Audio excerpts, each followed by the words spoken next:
Students, welcome back to my class. आज हम पढ़ने वाले हैं रेनबो बुक से एक और इम्पोर्टेंट चैप्टर, या मुझे कहना चाहिए the most important one. And your chapter today is Indigo. Indigo को लिखा है लुइस फिशर ने। ओके, लुइस फिशर ने गांधी जी पे एक बुक लिखी थी। What was the name of the book?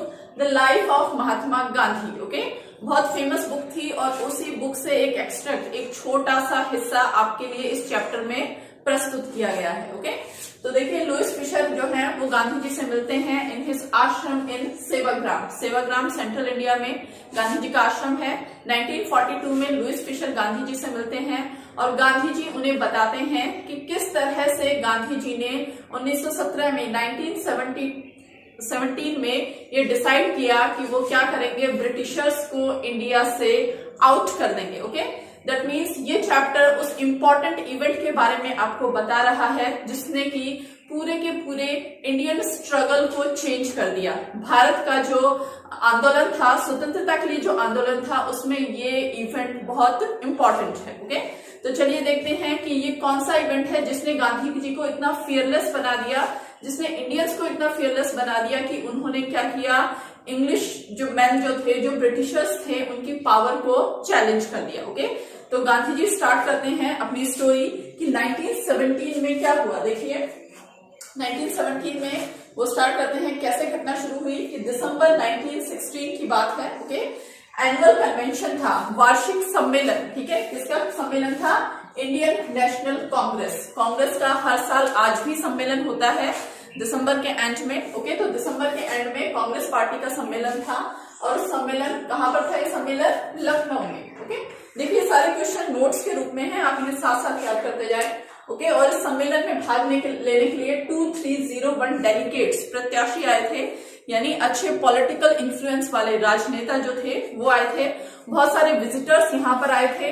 Gandhi ji भी इस कन्वेंशन में, इस सम्मेलन में हिस्सा लेने के लिए लखनऊ गए थे। ओके, और इस सम्मेलन में क्या हुआ था ऐसा जिसने गांधी जी को मोटिवेट किया? ओके, तो क्या हुआ था देखिए, इसी कन्वेंशन में राजकुमार शुक्ला जो कि एक पीजेंट था, पीजेंट किसे कहेंगे हम? किसान। ओके, एक किसान था, एक फार्मर था, एक और वर्ड आया है इसके लिए, ह्यूमन। ओके, अब देखिए पीजेंट किस तरह का था? पुअर, गरीब था, इमेसिएटेड। इमेसिएटेड हम किसे कहेंगे? वीक, कमजोर या थिन था। ओके, तो ये जो पीजेंट था, ये जो किसान था, आया था चंपारण, बिहार से। अब क्वेश्चन ये है कि बिहार कहाँ है?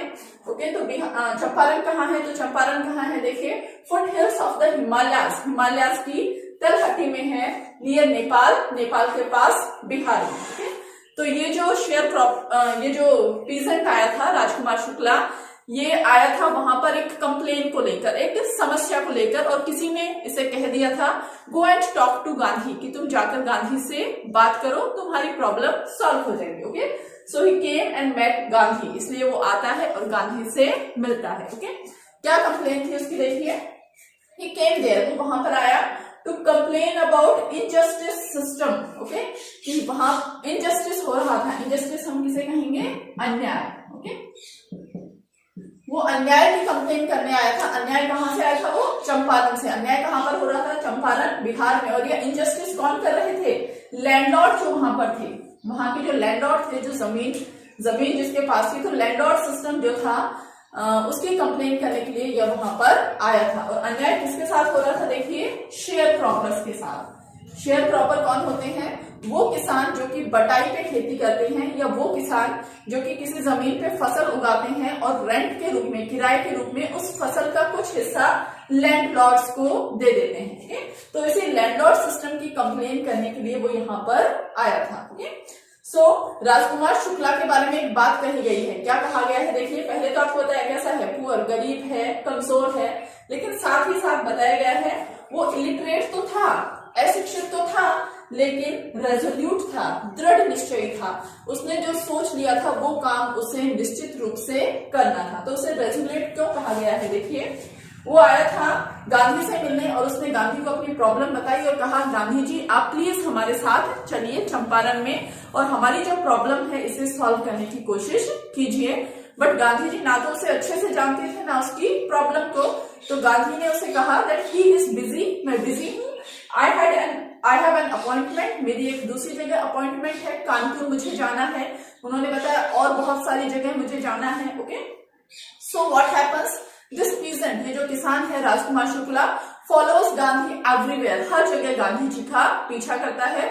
सो गांधी जी वॉज इम्प्रेस्ड, उससे बहुत प्रभावित होते हैं। एंड फाइनली गांधी से क्या कहते हैं, ओके फिक्स ए डेट, एक डेट फिक्स कर लो and I will go to Calcutta, मैं इस डेट को कैलकाटा जाऊंगा, कलकत्ता जाऊंगा, तो वहां पर आना and take me from there, मुझे वहां से ले जाना। Okay, so on the fix date पर वो एकदम अपने हॉन्चेस पे ओके बैठा हुआ है वहां पर ग्राउंड के अंदर। जैसे ही गांधी जी आते हैं फ्री होकर, ओके, वो उन्हें अपने साथ ट्रेन में बिठाकर ले जाता है। तो गांधी और राजकुमार शुक्ला सबसे पहले जाते हैं पटना बिहार। ओके, अब पटना बिहार में वो क्यों गए हैं, क्योंकि पटना में एक फेमस लॉयर हैं, वो लॉयर का नाम क्या है, देखिए राजेंद्र प्रसाद, नाम सुना होगा आपने, बहुत अच्छी तरह से आप जानते हैं, इंडिया के फर्स्ट प्रेसिडेंट थे। ओके, तो राजेंद्र प्रसाद के घर जाते हैं वहां पर, ताकि वहां पर उनके साथ जो प्रॉब्लम है, प्रॉब्लम किसकी, शेयर प्रॉपर्स की, बटाईदार किसानों के साथ जो इनजस्टिस हो रहा है, अन्याय हो रहा है लैंडलॉर्ड्स के द्वारा, तो उस प्रॉब्लम के बारे में डिस्कस करने के लिए वो राजेंद्र प्रसाद के घर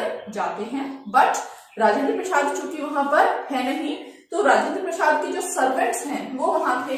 तो देखिए बहुत स्ट्रेंज, अजीब घटना होती है कि राजेंद्र प्रसाद के जो सर्वेंट्स हैं वो जानते थे कि राजकुमार शुक्ला क्या है, पुअर है, गरीब है, ये बार बार राजेंद्र प्रसाद के घर आता है टू कंप्लेन करने अबाउट शेयर क्रॉपिंग के बारे में, लैंडलॉर्ड सिस्टम के बारे में।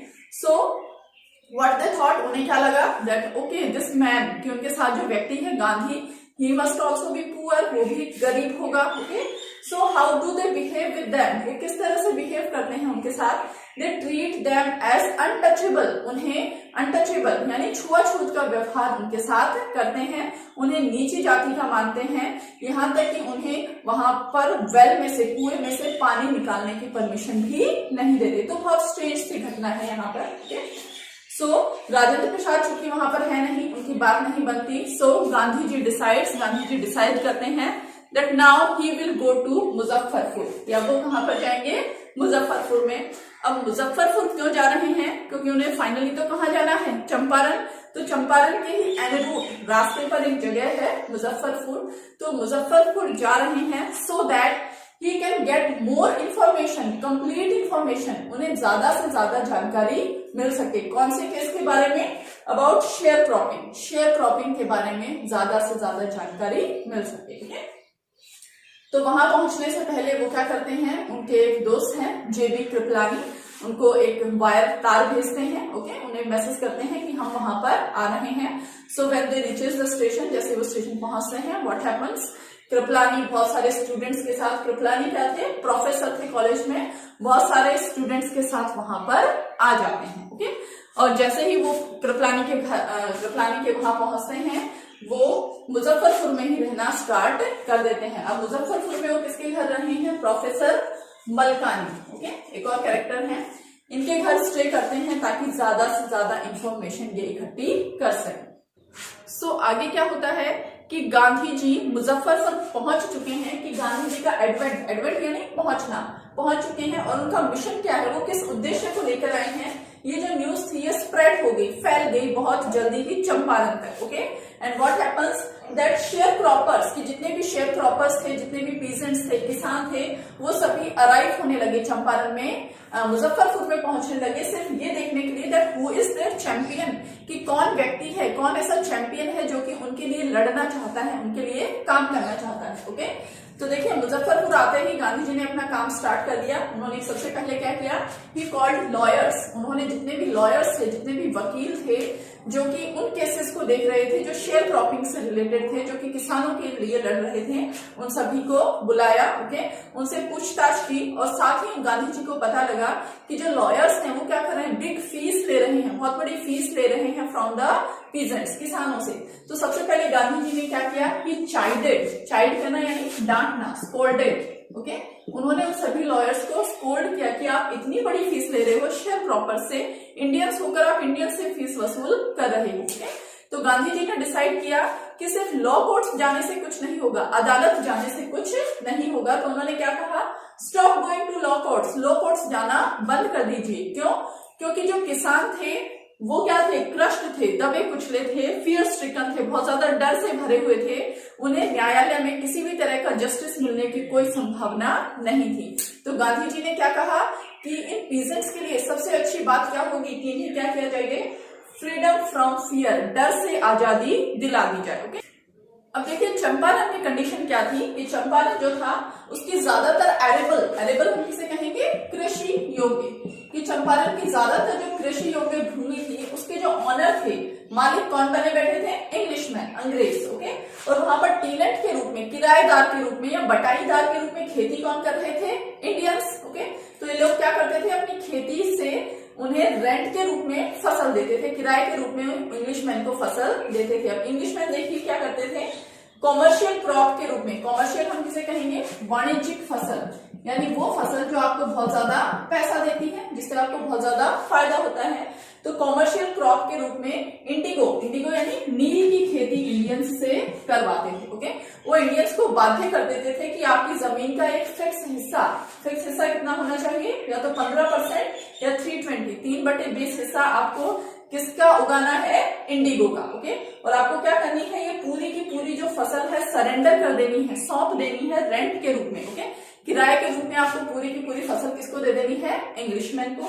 और इंग्लिशमैन क्या करते थे, इस फसल को बेच देते थे। ओके, क्योंकि नील देखिए शुरुआत में जो नील है वो बहुत महंगा होता था और इसीलिए अंग्रेज क्या करते थे, नील की खेती करने के लिए इंडियंस को बाध्य करते थे। ओके, तो एक बहुत लंबे समय से कॉन्ट्रैक्ट चला आ रहा था इंडियंस के बीच में और इंग्लिशमैन के बीच में। ओके, अब क्या होता है देखिए, अभी तक तो इंडिगो कैसी थी, नेचुरल कृषि के द्वारा पैदा की जा रही थी, लेकिन थोड़े दिनों बाद ही क्या होता है, जर्मनी जो देश है उसने सिंथेटिक इंडिगो का विकास कर लिया था, संश्लेषित नील की, यानी नील को बनाया जा रहा था, ना कि उसकी खेती की जा रही थी। लैब में आप आसानी से नील बना सकते थे और उससे क्या हुआ, जो इंडिगो है उसके रेट्स गिर गए बहुत ज्यादा, इंडिगो क्या हो गया, बहुत ज्यादा चीप, बहुत ज्यादा सस्ता हो गया। तो अब क्या कंडीशन थी, जो अंग्रेज थे, इंग्लिशमैन थे, उन्हें इंडिगो की जरूरत ही नहीं थी क्योंकि उन्हें इंडिगो से कोई फायदा नहीं हो रहा था। ओके, तो वो देखिए वो एक और ट्रिक खेलते हैं, एक और चाल चलते हैं इंडियंस के साथ, और क्या कहते हैं, दैट कि आप एक एग्रीमेंट साइन कर लो हमारे साथ, एक सहमति बना लो और हम क्या करेंगे, आपको जो अभी तक कॉन्ट्रैक्ट चला आ रहा है कि आपको हमें रेंट देना है, उससे हम आजाद कर देंगे, 50% अरेंजमेंट से आजाद कर देंगे। बस आपको क्या करना है, हमें कंपनसेशन देना पड़ेगा। कंपनसेशन यानी आपको हमें भुगतान के रूप में पैसा देना पड़ेगा। ओके, तो इंडियंस जो थे बहुत दिनों से इस कॉन्ट्रैक्ट से वैसे ही परेशान थे, तो बहुत सारे इंडियंस ने बहुत इजीली उनकी बात मान ली, कुछ ने नहीं मानी तो उनको डराया धमकाया गया और उनसे भी पैसे वसूल लिए गए। Okay, so after this some days after this, इसके कुछ दिनों बाद जो इंडियन पीजेंट्स हैं उन्हें पता लग गया कि मार्केट में सिंथेटिक इंडिगो आ गया है, तो इसका मतलब उन्होंने हमें इससे फ्री करके हम पर कोई एहसान नहीं किया, बल्कि वास्तव में अब तो उन्हें इंडिगो की जरूरत ही नहीं है। ओके, तो अब इंडियंस को बहुत बुरा लग रहा है कि हमने कंपनसेशन के रूप में भी मनी दे दिया, हम अभी तक उनको रेंट भी दे रहे थे। तो इस तरह से इनजस्टिस फैला हुआ था और ये वो पॉइंट था जहां पर गांधी जी चंपारण पहुंचे और यहां से उन्होंने इस केस को सॉल्व करना स्टार्ट किया। तो अब गांधी अपना काम स्टार्ट करते हैं। वो सबसे पहले क्या करते हैं, फैक्ट्स को, जितने भी तथ्य थे, सूचनाएं थी, उनको इकट्ठा करने की कोशिश करते हैं। सबसे पहले वो secretary of the British landlord association, landlords का जो संगठन था उसके सेक्रेटरी से मिलते हैं। उसके बाद ब्रिटिश ऑफिशियल कमिश्नर से मिलते हैं। कहाँ का कमिश्नर था ये, तिरहुत का। तो गांधी जी कहते हैं कि जब मैं उस कमिश्नर से मिला, उसने मुझे बुली करने की, डराने धमकाने की कोशिश की। उसने मुझे क्या किया, लीव करने का, वहां से चले जाने का ऑर्डर दिया। बट गांधी ने क्या किया, गांधी ने उसको डिनाई कर दिया, मना कर दिया कि मैं यहाँ से नहीं जाऊंगा। ओके, इसके बाद गांधी जी प्रोसीडेड टू मोतीहरी, मोतीहरी नामक एक जगह थी, उसमें प्रोसीड होते हैं, आगे बढ़ते हैं। किसके साथ, लॉयर्स, बहुत सारे लॉयर्स, वकील हैं उनके साथ में, ताकि वो ज्यादा से ज्यादा जानकारी इकट्ठा कर सकें। वहीं उन्हें सूचना मिलती है कि नियर बाई विलेज में, पास के गांव में एक जो पीजेंट है, किसान है, उसके साथ बुरा व्यवहार किया गया है। तो गांधी जी और आगे बढ़ने की कोशिश करते हैं, लेकिन उन्हें लौटा दिया जाता है। ओके, और जब गांधी जी मोतीहरी में है, उसी समय क्या होता है, उन्हें एक नोटिस भेजा जाता है ब्रिटिश ऑफिशियल कमिश्नर के द्वारा। उस नोटिस में क्या लिखा था, क्विट चंपारण, कि तुम चंपारण को तुरंत छोड़ दो। लेकिन गांधी जी देखिए अब उनमें इतना करेज, इतना साहस आ चुका है, क्योंकि उन्हें पता है कि यहाँ पर इनजस्टिस हो रहा है। वो क्या करते हैं, उसी लेटर के बैक साइड में क्या लिख देते हैं, he would disobey the order, कि वो इस ऑर्डर की अवज्ञा करते हैं, इस ऑर्डर को नहीं मानेंगे। तो एक बहुत बड़ी बात थी कि किसी ब्रिटिश ऑफिशियल कमिश्नर के आज्ञा को इस तरह से डिसओबे करना। ओके, तो गांधी जी ने हिम्मत दिखाई यहाँ पर। और उसके बाद क्या हुआ, जैसे ही गांधी वापस आते हैं उन्हें फिर से एक समन भेजा जाता है, कोर्ट से बुलावा भेजा जाता है कि आपने नोटिस को डिसरिगार्ड क्यों किया, कि आपने नोटिस को क्यों नहीं माना।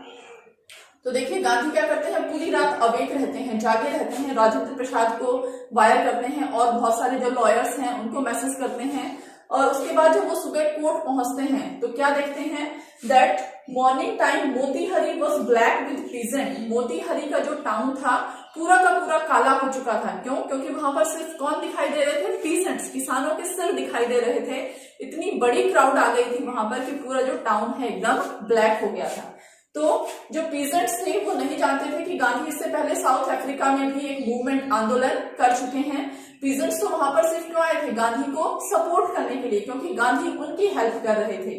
तो वो लोग क्या कर रहे थे, स्पॉन्टेनियस यानी पूरे दिल से, पूरे हृदय से डिमॉन्स्ट्रेशन कर रहे थे, वहां पर प्रदर्शन कर रहे थे। ओके, सो व्हाट हैपेंस, ये वो पहला टाइम था जब इंडियंस जो थे, जो पीजेंट्स थे, इतनी बड़ी संख्या में एक जगह पर इकट्ठा हुए थे।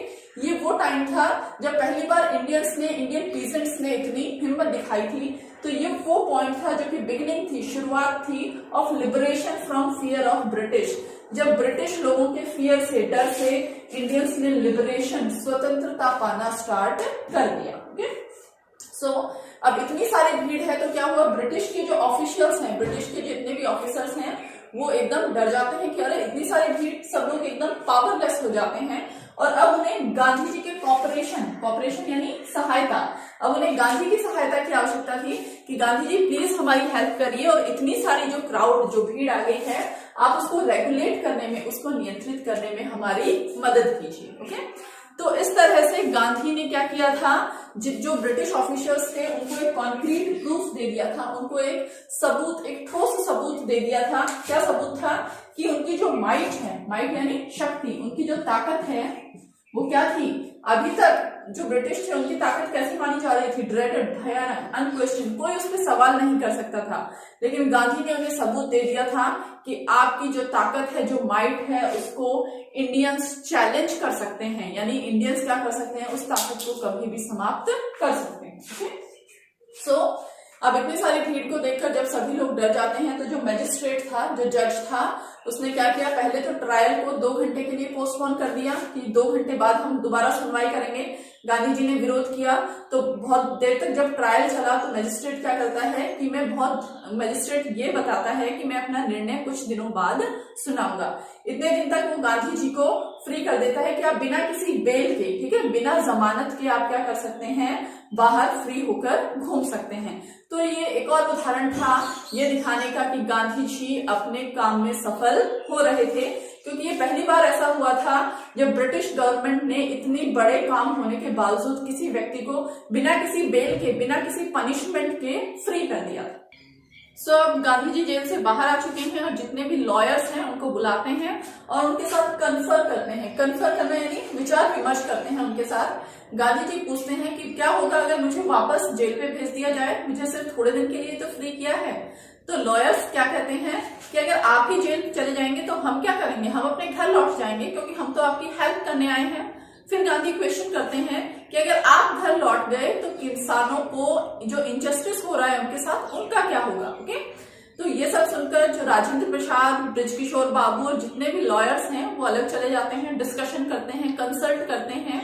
और राजेंद्र प्रसाद बाहर आकर उन लोगों ने जो कंसल्टेशन की थी, ओके, उसका जो जिस्ट निकला वो बताते हैं। वो क्या कहते हैं कि गांधी जी जो चंपारण आए हुए हैं वो क्या है, एक स्ट्रेंजर है, एक अजनबी है हमारे लिए, किसानों के लिए, येट फिर भी वो क्या कर रहे हैं, is ready to help them, उनकी हेल्प कर रहे हैं, ready to go to jail, jail जाने को तैयार हैं। और हम लॉयर्स क्या हैं, we are residents of the neighbouring district, हम उनके पड़ोसी हैं, वहां के रेजिडेंट्स हैं, निवासी हैं, हमने उनके केस भी लड़े हैं। तो अगर हम किसानों को छोड़ देते हैं इस तरह से तो वो क्या होगा, शेमफुल डिजर्शन होगा, यानी हमारे लिए शर्म की बात होगी अगर हम उन्हें डिजर्शन देते हैं, अगर हम उन्हें धोखा देते हैं। सो राजेंद्र प्रसाद कहते हैं that if you will go to jail, कि अगर आप जेल जाते हैं, we will also follow you, तो हम भी आपको फॉलो करते हुए जेल जाएंगे। ओके, तो गांधी जी बस यहीं पर खड़ा होते हैं, क्या कहते हैं, द बैटल इज वन, कि चंपारण का जो युद्ध है वो हमने जीत लिया है।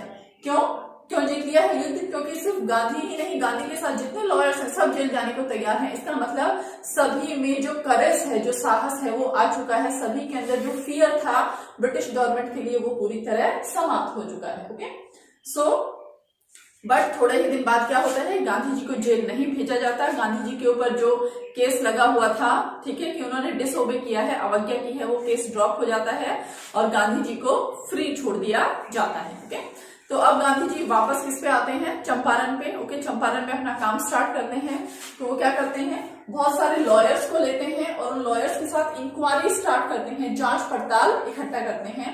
और जब वो इंक्वायरी करते हैं तो लगभग डिपोजिशंस लेते हैं, गवाही लेते हैं। अबाउट 10,000 पीजेंट्स, लगभग 10,000 किसानों से गवाही लेते हैं। उन गवाही के बेस पर नोट्स बनाते हैं, डॉक्यूमेंट्स इकट्ठा करते हैं, एविडेंस सबूत इकट्ठा करते हैं। तो इस तरह से उनके पास बहुत सारे सबूत इकट्ठा हो गए हैं ब्रिटिश गवर्नमेंट के खिलाफ, या ब्रिटिश जो लैंडलॉर्ड थे, ओके, उनके खिलाफ सबूत आ गए हैं। ओके, अब आगे क्या होता है, गांधी जी को फिर से बुलाया जाता है, किसके द्वारा, सर एडवर्ड गेट के द्वारा। ये कौन थे, लेफ्टिनेंट गवर्नर थे उस समय। तो उन्होंने गांधी जी को बुलाया, विचार विमर्श किया और 4 बार गांधी जी के साथ उनकी वार्ता हुई एंड फाइनली दे डिसाइड, उन्होंने डिसाइड किया क्या, he appointed official commission of inquiry. उन्होंने किसानों की जो ग्रीवियंस थी, किसानों की जो परेशानियां थी उनको दूर करने के लिए, या उनकी जो कंप्लेंट्स थी उनको दूर करने के लिए एक कमीशन का, इंक्वायरी के लिए एक कमीशन का गठन कर दिया। और इस कमीशन में देखिए यहाँ पर भी चीटिंग कर रहे हैं,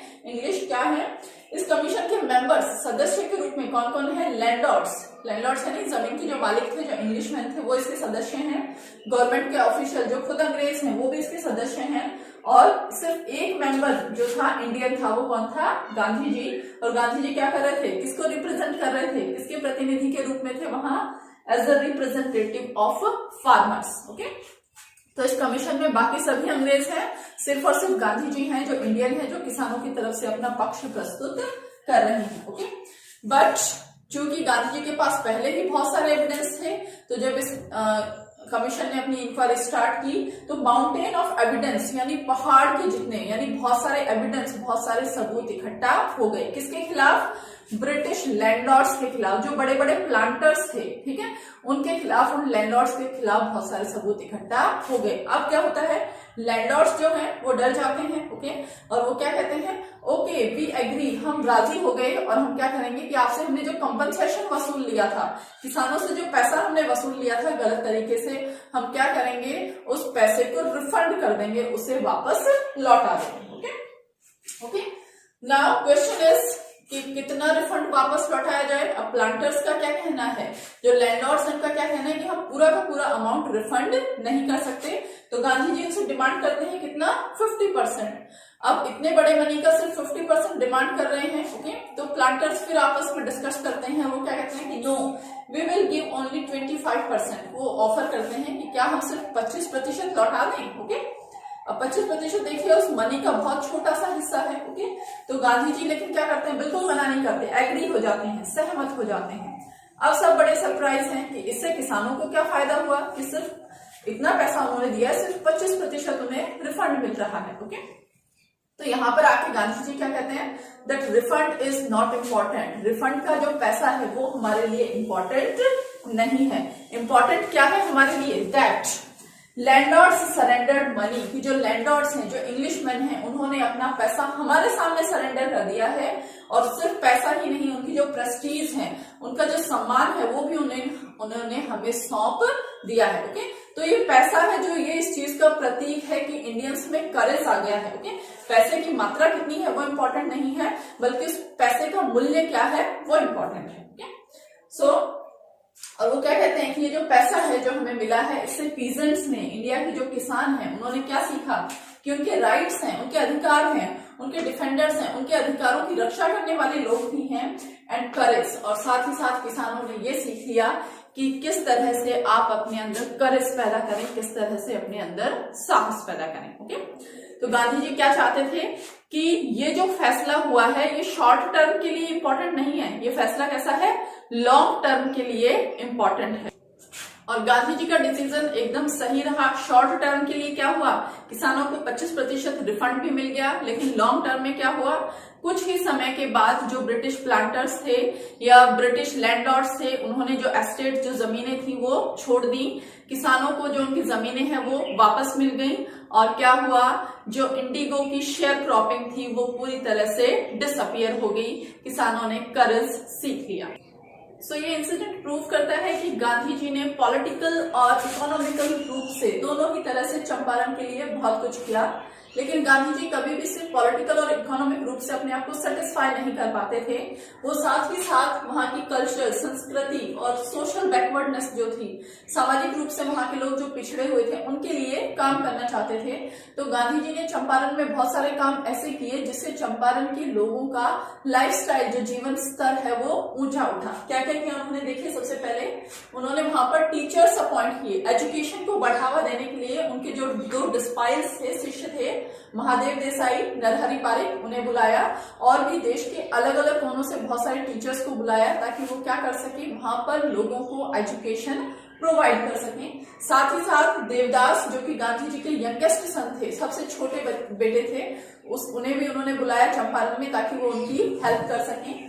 और गांधी ने क्या किया, he open primary schools in 6 villages. गांव के चंपारण डिस्ट्रिक्ट के 6 गांवों में उन्होंने प्राइमरी स्कूल्स खोले ताकि लोगों को एजुकेशन मिले।